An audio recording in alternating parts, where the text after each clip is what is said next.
여러분 안녕하세요. 그야말로 혼돈의 시대입니다. 오늘은 그중에서 트럼프 관세 이야기, 금융시장과의 관계에 대해서 말씀을 드리려고 합니다. 트럼프 관세가 부과되기 시작했죠. 그런데 그 과정이 예측을 불허합니다. 처음에는 이 대선 과정에서는 중국에다가 60% 추가 관세를 매기겠다. 그리고 다른 모든 나라 모든 품목에 대해서는 유니버설 테리프, 보편 관세를 매기겠다. 이렇게 선언을 했었죠. 그런데 1월 22일 취임식 마치자마자 바뀌었어요. 이 약속이. 그래서 중국에게는 10%를 매기겠다. 그리고 미국과 국경을 남북으로 접하고 있는 멕시코, 캐나다에 대해서는 25%를 2월 1일부터 매기겠다. 이렇게 바꿨습니다. 근데 2월 1일이 되자 다시 2월 4일부터 부과를 시작하겠다. 이렇게 또 바꿨어요. 그리고서는 캐나다, 멕시코하고 전화 정상회담을 했죠. 그것이 끝나고 나니까 이제 멕시코하고 캐나다에 대해서 관세를 한 달간 유예하겠다. 이렇게 된 거예요. 왜 그랬느냐? 캐나다 총리 또 멕시코 대통령 이 사람들이 미국에다가 약속을 한 거죠. 트럼프 대통령한테. 무슨 약속을 했느냐? 불법 이민자들이 많잖아요. 특히 멕시코에서 미국으로 넘어가는 불법 이민자들이 많지 않습니까? 또 그리고 마약, 펜타닐이 넘어가는 것들이 많단 말이에요. 그러니까 이것을 못 넘어가게 하도록 국경 경비에다가 많은 투자를 하겠다고 약속을 한 거예요. 그러고 나니까 3월 3일 날까지로 연기를 해놓은 거예요. 뭐 한 달 지나서 어떻게 될지는 두고 봐야 되는 거죠. 하지만 중국에 대해서는 2월 4일부터 10% 관세가 부과되기 시작을 했고요. 중국 역시 보복 관세를 부과하고 나섰습니다. 그런데 이 금융시장은 거기에 대해서 바로바로 반응을 하잖아요. 트럼프 대통령이 말을 바꿀 때마다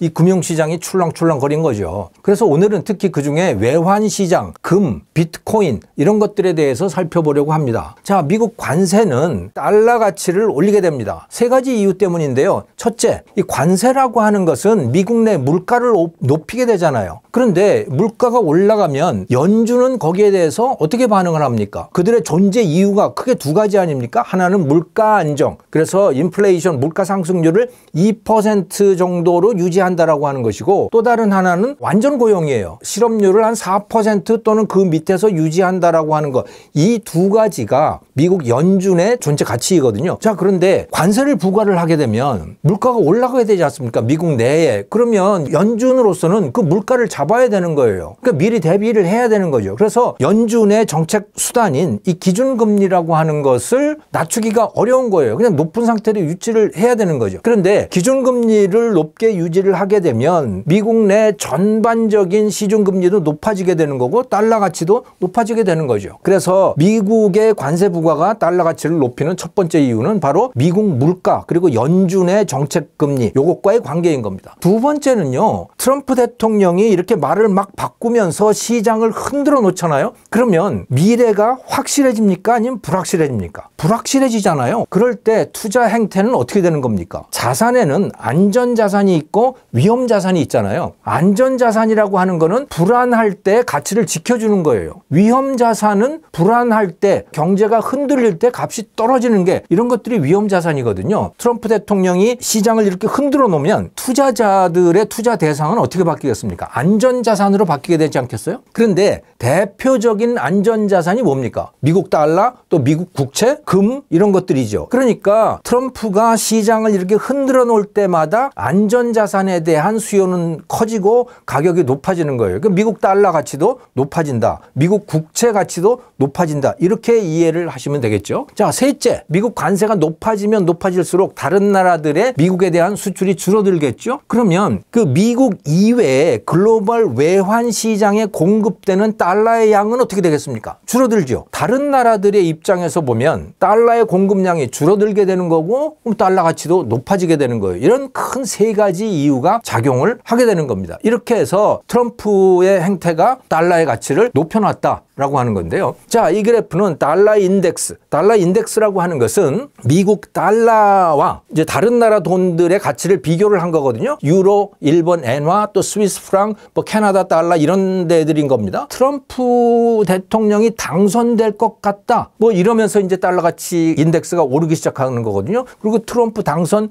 전후에서 이게 급격히 오르는 것을 이 그래프에서 확인을 하실 수가 있습니다. 그러다가 2월 1일 무렵에 급격히 높아졌다, 관세를 연기한다고 하니까 다시 떨어지는 이 현상을 보실 수가 있습니다. 이게 앞에서 제가 말씀드렸던 그 원리와 대체적으로 맞아 들어가는 것을 확인하실 수 있을 겁니다. 자, 우리 원화 환율은 어때요? 이것은 달러 가치와 거의 반대로 움직이죠. 이 그래프가 1월 말부터 2월 5일까지 이 달러 원 환율을 보여주고 있는데요. 달러 인덱스가 높을 때 달러 원 환율도 거의 같이 높아집니다. 그러니까 달러 가치가 오르는 만큼 원화 가치는 떨어진다라고 하는 것을 이 그래프가 보여주고 있는 겁니다. 미국 달러와 미국 국채가 안전자산이라고 말씀을 드렸는데 또 다른 안전자산은 이건 금이죠. 이 그래프는요, 2020년 코로나 사태 이후에 국제 금 가격을 보여주고 있습니다. 2024년 3월부터 이게 급격히 오르는 것을 볼 수가 있어요. 그것의 시작은요, 미국 연준의 금리 인하 때문인 것으로 해석할 수 있는데요. 트럼프 당선 가능성과도 상당한 관련이 있다고 봐야 할 겁니다. 왜냐? 어쩌면 트럼프 대통령이 연준에 개입을 해서 연준이 금리를 낮출지도 모르겠다, 기준금리를. 이럴지도 모르겠어라고 하는 예상들이 생겨나는 거예요. 트럼프 대통령이 워낙 예측 불허이기 때문에. 그렇게 된다면 금의 가치는 상대적으로 더 올라가게 되는 거 아니야? 이런 예상들을 하게 됐던 거고, 그래서 값이 올라갔다고 봐야 되는 거죠. 그런데 여기서 뭐 흥미삼아 한번 여러분들 알아두시는 것도 좋을 것 같아요. 금도 귀금속이고요. 그거보다 더 비싼 귀금속은 다이아몬드잖아요. 그런데요, 여기 그래프에서 보시듯이 금 가격은 이렇게 올라가지만 다이아몬드 가격은 오히려 값이 떨어지고 있습니다. 왜 금은 이렇게 오르는데 다이아몬드 값은 이렇게 떨어질까요?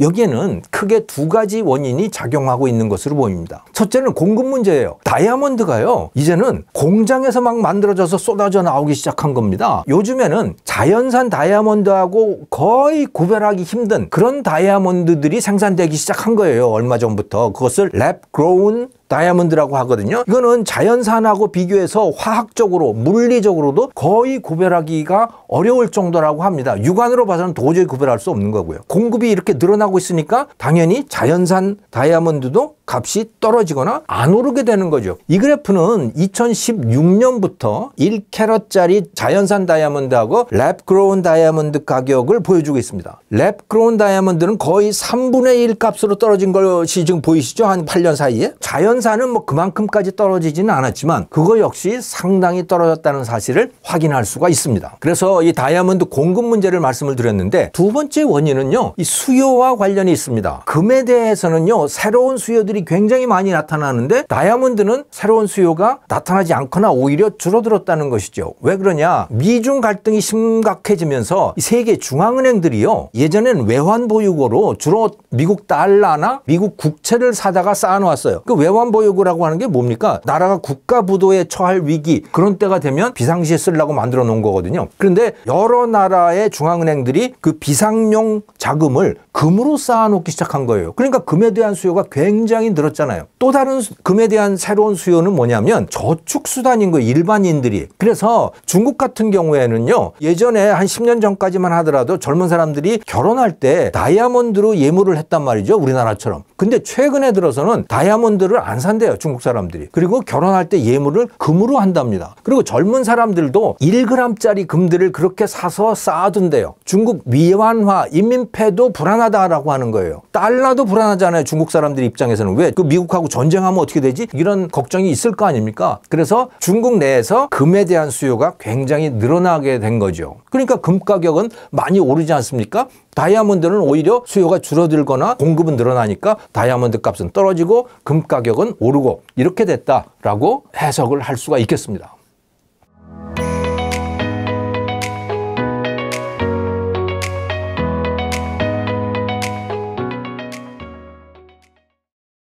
이번에는요, 대표적인 위험자산 이야기를 해볼까요? 암호화폐, 그게 대표적인 위험자산이죠. 그중에서도 비트코인 가격을 한번 살펴봅시다. 트럼프 대통령은 이 가상자산에 대해서 두 가지의 상반된 효과를 미치고 있습니다. 첫 번째는요, 가상자산에 대해서 지지 정책을 선언을 했어요. 미국은 외환 보유고라고 하는 게 없습니다. 왜냐하면 외환 보유고라고 하는 건 대부분 달러나 뭐 미국 국채로 쌓아놓는 거잖아요. 다른 나라들이, 미국 이외의 다른 나라들이. 그런데 미국은 달러야 뭐 찍고 싶으면 언제나 찍는 거고, 국채라고 하는 것도 자기들이 발행하고 싶으면 발행을 하는 거니까 굳이 그걸 쌓아놓을 이유는 없는 거 아니에요. 그래서 미국은 외환 보유고라고 하는 게 존재하지 않습니다. 그런데 트럼프 대통령이 선언한 게 뭐냐? 전략 자산이라고 하는 거예요. 스트래티직 에셋이라고 하는 것을 쌓아놓겠다라고 선언을 한 거예요. 뭐 이게 외환 보유고하고 비슷한 개념인 거죠. 그것을 비트코인으로 쌓아놓겠다 이렇게 선언을 했어요. 그러니까 가상자산에 대한 수요가 늘게 되잖아요. 그럼 당연히 값이 오르게 됐죠. 또 다른 하나의 요인은 뭐냐면 가상자산에 대한 규제를 없애겠다고 또 선언을 한 겁니다. 바이든 정부는 비트코인 같은 것들에 대해서 굉장히 부정적인 견해를 갖고 있었어요. 그래서 증권거래위원회가 이 가상자산 사업자들을 굉장히 세밀하게 감시를 했었고, 위법사항들을 굉장히 많이 적발을 했고, 압수한 가상자산들이 상당히 많습니다. 근데 트럼프 대통령은 어떻게 선언을 했냐?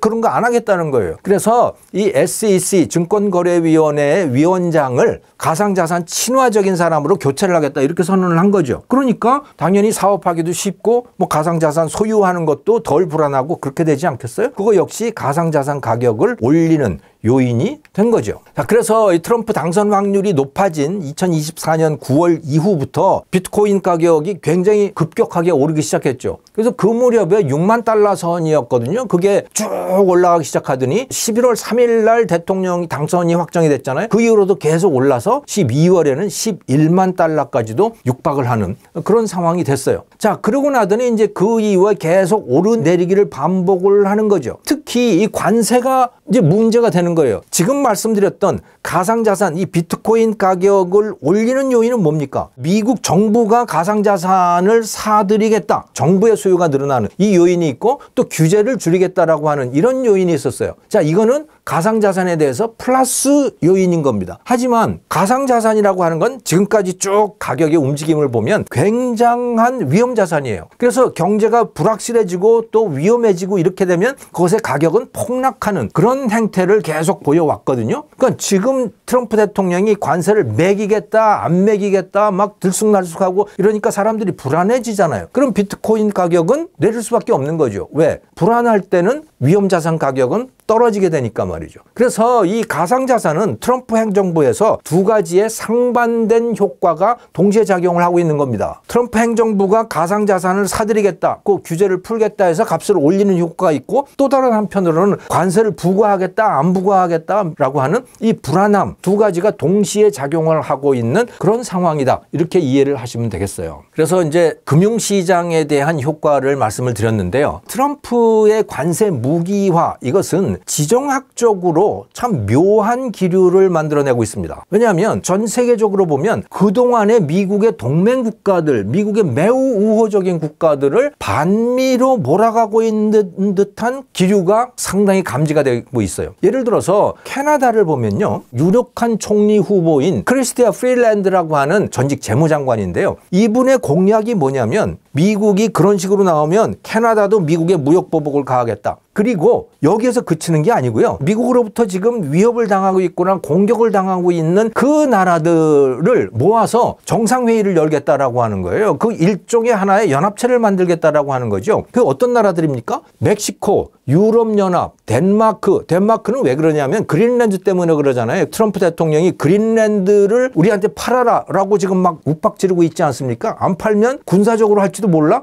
이렇게 지금 위협을 가하고 있는 거예요. 그런데 그린랜드는 덴마크 식민지입니다. 그러니까 덴마크도 미국한테 지금 위협을 받고 있는 상황인 거죠. 자, 그래서 멕시코, 유럽연합, 덴마크, 그린랜드, 파나마 이런 나라들을 다 모아서 캐나다가 주도를 해서 정상회의를 열겠다. 그리고 공동 대응 방안을 마련하겠다라고 공약을 내놓고 있는 상황인 겁니다. 지금까지의 지정학적 대립 구도라고 하는 건 어떻습니까? 자유민주주의 국가들을 전체 다 미국이 포괄하고 있었잖아요. 그리고 그 반대편에 중국, 러시아, 북한, 이란 뭐 이런 나라들이 반대편에 서 있는 거예요. 그런데 묘한 기류는 뭐냐면 이 자유민주주의 진영 안에서 일종의 반미동맹이 결성될 조짐이 나타나고 있는 거예요. 그래서 어쩌면 미국을 제외한 자유민주주의 국가들끼리의 자유무역 공동체 같은 거 이런 것들이 만들어질지도 모르겠어요. 여러분 CPTPP라고 들어보셨습니까? 환태평양 경제공동체라고 하는 건데 일본하고 호주가 주도하고 있는 자유무역 체제예요. 그러니까 미국의 오바마 대통령이 주도해서 만든 자유무역 체제인데 이걸 트럼프 대통령이